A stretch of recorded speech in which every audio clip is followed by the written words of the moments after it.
Welcome back to the channel, and buckle up because today's case is pure courtroom chaos. We've got a defendant who's facing multiple serious charges, including felony probation violations, an evading arrest case, and now a failure to stop and give information after a car crash. But what makes this hearing truly explosive isn't just the charges. It's the defendant's attitude. From the very start, she claims she's being discriminated against because of her race, and as you'll see, things spiral quickly from there. The judge, however, isn't having it. He lays out her criminal history, strips her of driving privileges, and even warns her about contempt hearings if she violates his orders. What you're about to watch is a mix of high-stakes legal rulings, raw emotion, and heated accusations. Question for you. If you were the judge here, would you show sympathy to a struggling single mother with mental health issues, or would you take the hard line like this judge? Let's dive in. I'm colored. You don't understand me. You don't understand me. If I was a different color, you would. And it's true. That's so It's not. so true. It's so true. And you know this. You know what I'm talking about. All right. Good morning, Miss Gill. Good morning, Your Honor. I wanted to bring you out because we're talking about you, and it's only fair that you get to hear what's transpiring since these are your cases. Yes, sir. I want you to know, I don't know anything about your case. All I know is that you've now, as of 3/26, yesterday, you picked up a failure to stop and give information. What happened? Or, well, hold on. You have the right to remain silent. Anything you say can or will be used against you. Okay. Good. On March 25th, 2025, officers were dispatched to 15357 Wallaceville Road in Harris County, Texas, regarding an FHDI call. Upon arrival, the officer spoke with the complainant, who stated that she followed the defendant after the defendant's vehicle hit her twice and failed to stop and give information. The complainant stated that she was driving southbound on the East Sam Houston Parkway, and the defendant failed to drive in her lane and sideswiped her, causing the vehicle damage to the right side panel of the defendant's vehicle. The complainant stated that she blew her horn several times for the defendant to stop, and the defendant refused. The complainant followed for approximately 3 miles to 15242 Wallaceville Road, and the complainant and the defendant exited their vehicle, and the complainant told the defendant that she hit her vehicle and needed insurance information. The defendant then told the complainant no, and that she was getting something to eat. The defendant went inside the business, exited, and then entered her vehicle and attempted to drive away. The complainant blew her horn several times to get the defendant to stop and told her the police were coming, but the defendant ignored the complainant. The defendant then began to put her vehicle in reverse and proceed backwards, hitting the complainant's vehicle a second time. The So are complainant, you telling me that now it was intentional? the complainant moved her vehicle to avoid being hit and followed the defendant. The complainant flagged the police down to identify the defendant as the person who struck her vehicle. The estimated damage from the complainant was around $4,000, and the defendant stated she didn't stop because she was hungry and colored. And what? Colored. Color. Yes, Your Honor. Can you look up to see if she has a valid Texas driver license? Yes. Ms. Gill, I'm going to find that there is sufficient probable cause to go forward with your case. Not only are you on a felony probation for assault of a peace officer, not only are you on felony probation for injury to a child under 15, but you pick up, after both of those, an evading arrest in a motor vehicle, and now an FSGI. I am taking away your privilege to drive. You will now be signing an affidavit with me today, promising me you're not going to drive. I don't give a rat's behind what your excuse is. If I find that you drive in violation of this affidavit, I will have a contempt. I can have a contempt hearing. I can have a contempt.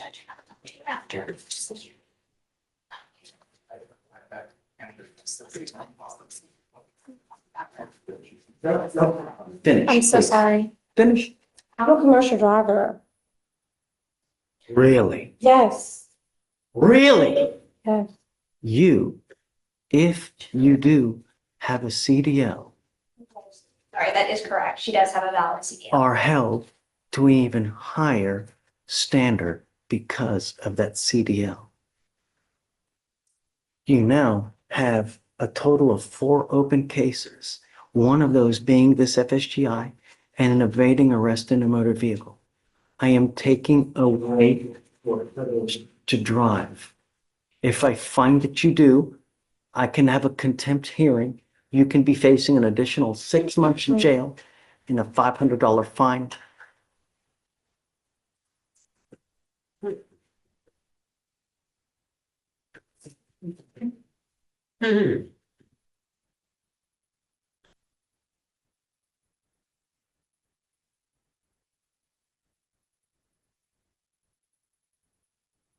I truly am at a loss with the attitude. Okay. Truly. Okay. This case here, not only do we have an FSGI, but it's also alleged that you backed up and hit the person intentionally. Because allegedly hungry and covered. So now this is an affidavit, and I hope that you take it seriously, because if you don't, there will truly be disastrous consequences. Ms. Gill, I want you to understand that I'm going to do everything in my power to protect my public at all costs. Do you understand? I understand you, Your Honor.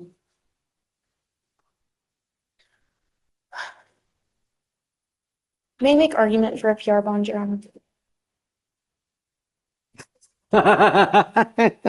She's made a bond in the felony already. And even with the affidavit to not drive, I expressed to her that that was a possibility of a bond condition. I've spoken with her. She has family members who can help her get to and from court. She's a single mother of 2 children.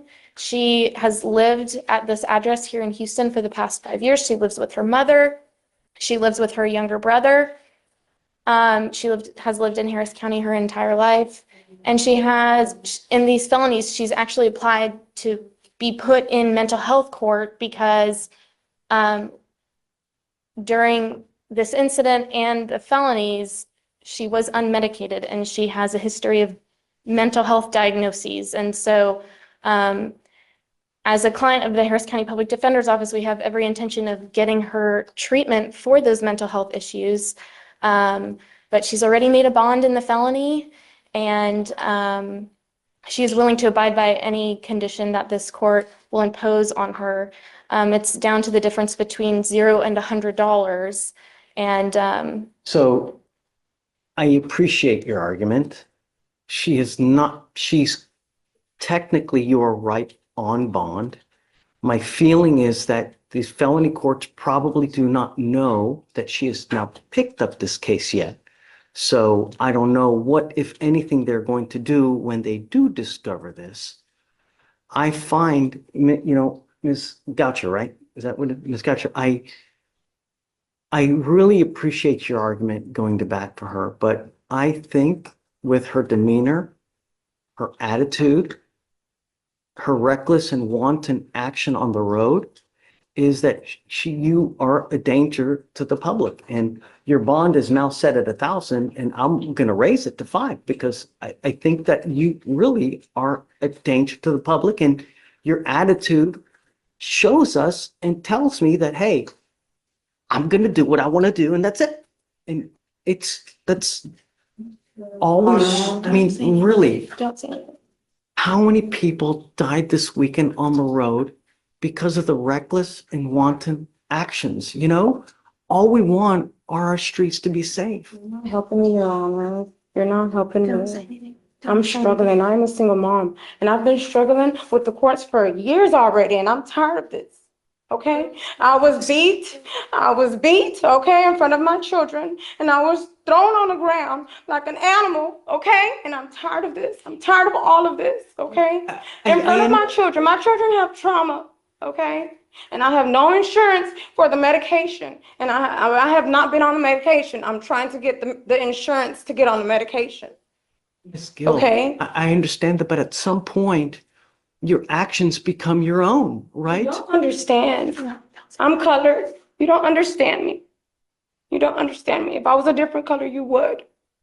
And it's true. That's so It's not. so true. It's so true. And you know this. You know what I'm talking about.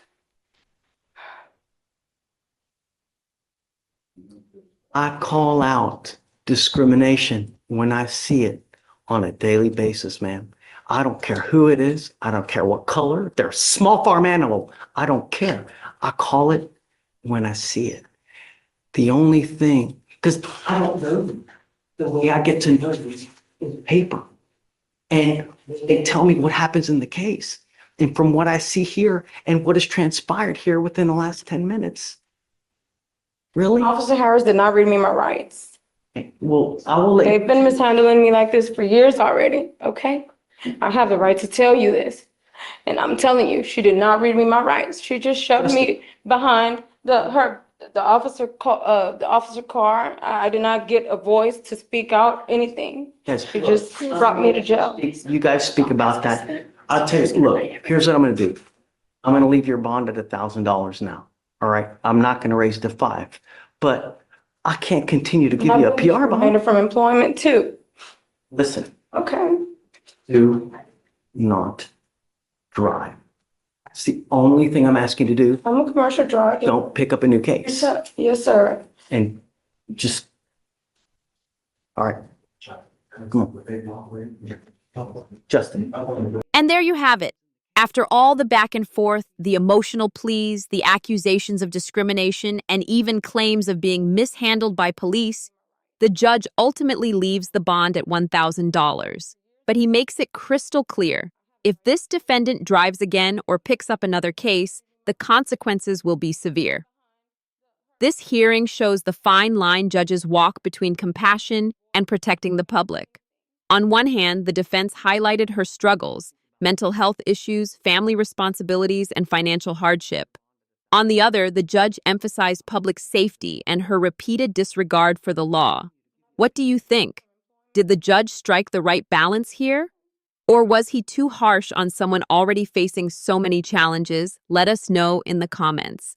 And if you found this breakdown as shocking as we did, make sure to hit that like button, share this video, and don't forget to subscribe for more jaw-dropping courtroom moments.